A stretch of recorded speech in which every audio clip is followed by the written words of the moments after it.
The global economy has started to flip upside down, and why? It's because of what central banks are doing. They are engaging in quantitative tightening, they are increasing interest rates, and they are going for it. That's what I'll show you first. Then we're going to talk about the economic contraction that's taking place as a result of this and many other factors. I've got a lot to cover, so let's begin. First things first, Fed headed for 4.5% to 4.75% interest rates by early 2023. Evans said this, a Fed president over and over again has been coming out saying these things. In fact, I'll show you a few today. We have to look at the momentum in sort, that central component of inflation that's really the part that I believe has most of my colleagues and myself nervous. The momentum that's happening right here, it has increased to a point in which they need to really stifle it. And in order to do that, they must increase interest rates and reduce quantitative easing and bring that into quantitative tightening, which they have now done. This brings us to that range of 4.5% to 4.75%. But that's not all. The central bank is quite a ways away from pausing its tightening campaign. That's according to Neil Kashkari. Okay? So many have been saying this. Another, Mester, says no evidence to support slowing pace of Fed rate hikes. Fed official says the balance sheet runoff working smoothly so far. Mester doesn't see the Fed cutting interest rates next year. These are three this week alone.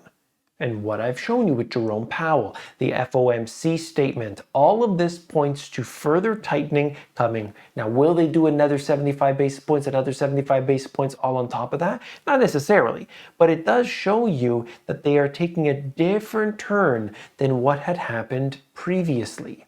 Bank of Canada, and this is where it gets really interesting, okay? I want to talk about this. While we have what's going on with the United States, with the Federal Reserve, that has to be front and center, we know that.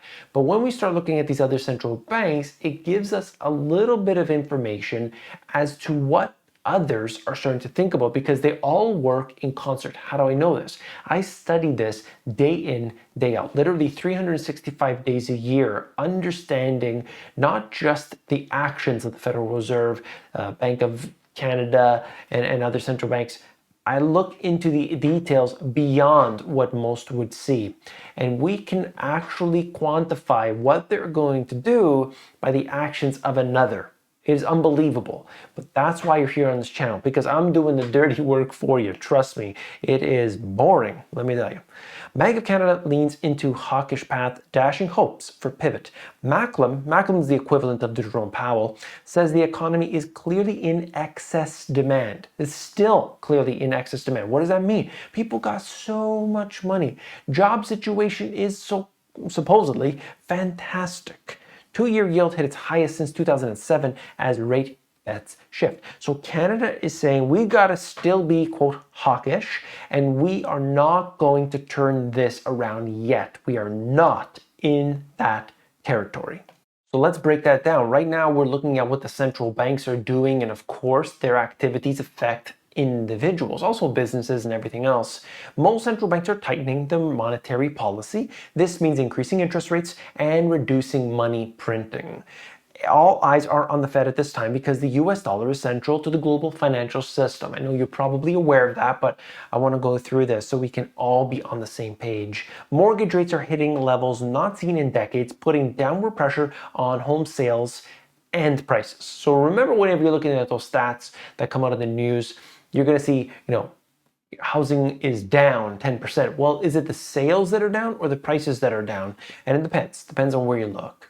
Investors are putting off purchases as they have to borrow at higher rates and believe prices will decline further.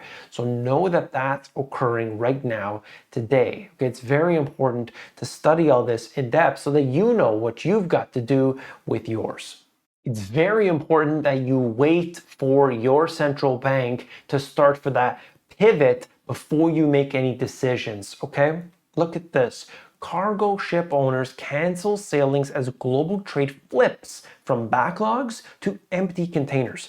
This is a complete 180 from what we had seen before. I've been talking about this recently and wanted to bring it up again because it has a direct correlation to what we are seeing right now with central banks, the economy as a whole. Dozens of sailings from Asia to the US ports are set to be canceled in October as deteriorating economic conditions weigh on demand to ship goods worldwide. So we have to understand how serious this is because, of course, so many are going to be affected by it. And we have to start figuring out, why is this the case? Why suddenly did we flip? The October cancellations are a sharp reversal from just a few months ago, when scarce shipping space pushed freight rates higher and carriers' profits to record levels. Last October, companies like Walmart, Home Depot were chartering their own ships to get around the bottlenecks at ports to meet a surge in demand for imports. I was also noting that they were starting to go to the less popular ports, less busy ports, going different routes around to try to evade this, and it was still a backlog, still a challenge. I was looking at different articles and showing you here on this channel how containers were sitting in the street because they had nowhere to put them. That's how extreme the scenario is. Now, they're canceling the shipments. What's going on? This should be alarm bells. This should be very significant, okay? Trans-Pacific shipping rates have plummeted roughly 75% from year ago levels. Here we have a chart. You can see it for yourself. Basically, no matter where you look, the prices have come down. Now, for many of them, they haven't come down to the same levels back in 2019, but we are way off the highs. So you can see that. Now, that is something to celebrate. That's great, of course, because if you're going to be buying something, it would obviously not have this additional shipping cost added to it. At least you would hope. Now, that all depends. Trade growth to slow sharply in 2023 as global economy faces strong headwinds. So we see that data here, as well as this. US manufacturing growth stalls amid glut of inventories. So we are looking at this from different directions, and ultimately the same information is piling up. And we need to realize this is always going to be the case when you have this excess, when you have this nonsense of easy monetary policy that pushes things into this direction of, it's nonsense, okay? And then you get a time and a day of reckoning where people start to say, oops, yeah, well, a decade of cheap monetary policy and easy money flowing left, right, and center is going to create a problem. That's what we're dealing with today, but we don't want to admit it. They're going to say, yeah, it's, what's going on in that country or this country. There's so much more to it than that. And I just wish more people out there, not you, of course, you're watching this channel, but the general public would understand what the central bank does and the devaluation of currencies. I just wish. I'm trying my best, and I know you will too. Here we go. LNG shipping rates shooting for the stars at $500,000 per day. So while we have cargo shipments that are declining in price, LNG, not the case. Freight rates for liquefied natural gas carriers reach dizzying heights. And of course, what this is going to mean is that in the case of, for instance, the US, they're putting this on these ships, they're shipping it over to Europe, and they are the ones that are going to make these profits right now. So we'll see what happens, even if there is a decline in the total usage of natural gas. Come on, we are just in crazy territories. The prices are all off the charts today. If the US fall and winter are colder than expected, low inventories will drive up prices and could reignite calls from US lawmakers, including Elizabeth Warren, to curtail natural gas exports. Very interesting, right? US natural gas prices are far lower than global prices because the United States is the world's top producer. So we don't know what's going to happen necessarily with this, but I wanted to highlight it for you because I was talking about this in the video just before this one, where we looked at the prices of natural gas and how significant it is that so much could be going to Europe, and that affects you, the United States, and how much you pay. Okay, so the US has a lot of natural gas. We know this. It's not something that's new, but if a lot of that production is going out instead of being used domestically, then of course you pay more. And that's just the way it goes. Treasury's liquidity problem exposes Fed to the biggest nightmare. JP Morgan measure of Treasury market depth continues to plunge. Bloomberg's gauge of how far yields are from fair value is rising. Looking what's happening with the bond market, you see it has gone out of whack. I only highlight this right here just to show you, come in full circle with what's happening with the Federal Reserve. The Federal Reserve does something and it affects everything. It affects this as well. You look at mortgage rates.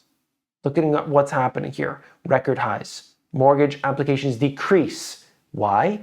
Obviously, prices are up, you know that. Inventories have climbed significantly from the bottom, but we are still low.